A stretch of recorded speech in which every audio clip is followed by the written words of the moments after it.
What is up, everyone, and welcome to the Upper 90 YouTube soccer channel where we talk about soccer, aka football. Today's topic, which shouldn't be a surprise, is going to be talking about the Super League that was announced yesterday with all the big clubs. So stick around, I think you're going to enjoy this. For those who don't know who I am, my name is Michael Forster. I am a Chelsea fan, though I do have a little bit more bias towards the club right now, and it all depends on how this goes with the Super League. Now, obviously, if you haven't heard, the Super League is multiple teams coming together to form this league where they'll play each other multiple times throughout the season. Now, it's kind of like the Champions League, but the thing that's different with this is that these 15 teams that want to be in it are going to be in it all the time. They're not going to get relegated, and they're going to have 5 teams that can come in every now and then, which is way different than the Champions League. Now, in my mind, this seems like a good idea, but overall, this is a terrible, terrible idea. Because the reason why the Champions League works so well, Europa League and all these other cup leagues work, is because you have this tier system. So lower tier teams have the ability to keep working their way up and play against bigger clubs. If you have a Super League club itself or a tournament, you're only going to have these teams here in a very small selected few. And guess what? That selected few is going to be harder and harder each and every season, which is going to kill off a lot of smaller clubs, which I think is what the heart and soul when it comes to soccer, because it's always fun watching games, obviously, between two large giants, whether that's Barcelona, Real Madrid, Barcelona versus Chelsea, so on and so on. Those teams and those games are always fun, but it's even more fun to watch smaller clubs take on bigger clubs and knock points off. Obviously, West Brom took points away from Chelsea. I wasn't happy about the game, but it was still a fun game to watch. Same with Norwich beating Manchester City last season. There are teams that can beat these top teams, so I'm not sure what qualifies them to be an elite team, to be in this status. Now, again, the teams that are in there right now that are kind of combining to make this is AC Milan, Inter Milan, Juventus from the Italian league. Then we have Barcelona, Real Madrid, and Atletico Madrid from La Liga. And then with the English Premier League, we have Manchester City, Manchester United, Chelsea, Tottenham, Arsenal, and Liverpool to round it out. Now, I don't understand how Tottenham, of all these teams, and even Arsenal, are making it into this as well. That's the other thing I have a huge issue with, is that Tottenham haven't won a single trophy in over a decade, yet somehow they qualify to be in this league somehow.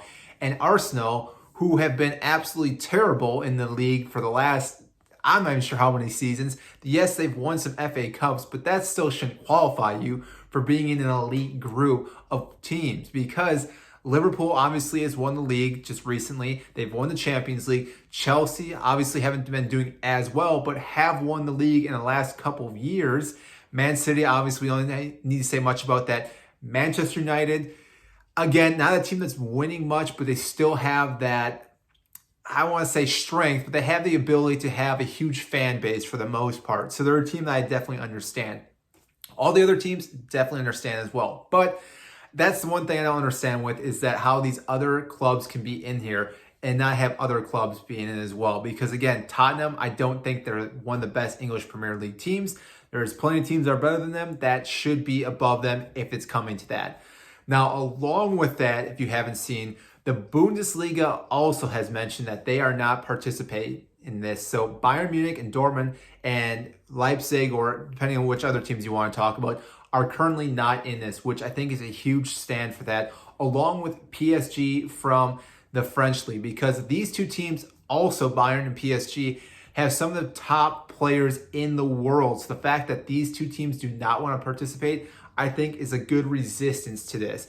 Along with that, FIFA and Europa have mentioned too that they plan on banning any players that participate in this as well. Now, I don't think that will affect the Euros coming up this summer, but moving forward, the World Cup and Euros coming after that, players that will be playing in this Super League will not be able to participate in that, which I think, again, is going to be a huge wall for teams that want to keep these big name players around to play in this league. So overall, I don't think this is a smart move. The reason why they want to do this is for the money. That's I can't think of any other reason, because watching big teams play against each other, yes, it's fun, but if we're going to keep playing that each and every season, that actually diminishes the enjoyment of watching those big games because you get so used to it. That's why like the World Cup is such a great tournament, because it only happens every 4 years. So the fact that you only get every 4 years to play against all these teams for a huge trophy makes it so much more exciting. The same thing with the Champions League is that, yes, we have certain teams that make it each and every year,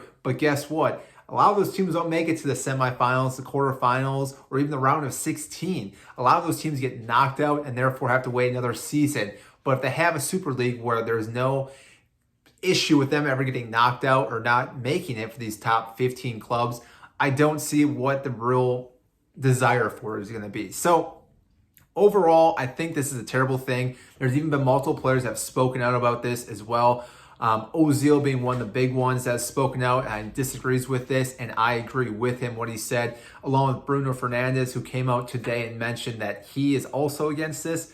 And I think other big players from different clubs need to step up as well, because if your star player doesn't want to play in this, I think that gives you a good reason to maybe back out of it, because Bruno Fernandes can obviously start in any team. So if Manchester United goes forward with this, I see him leaving and possibly going to a different team.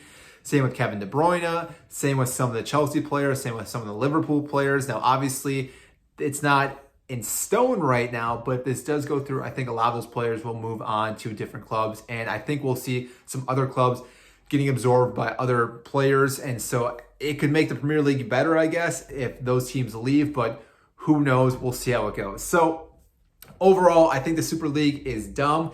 In my honest opinion, I don't see why they would want to do this besides for money, but maybe there's some other reasons that I don't know. But again, I think it just hurts every club across the board, because yes, they will be making more money for these other clubs, but all the smaller clubs will not be getting benefits from that. And I think that takes away from most of the smaller clubs. So that's all I have for you today. If you enjoyed this video, make sure to like and subscribe. Again, it helps me out so much. I love making these YouTube videos. I love talking about soccer, even if it's topics that I disagree with. I still like talking about it, and I think you guys enjoy these. So make sure to like and subscribe.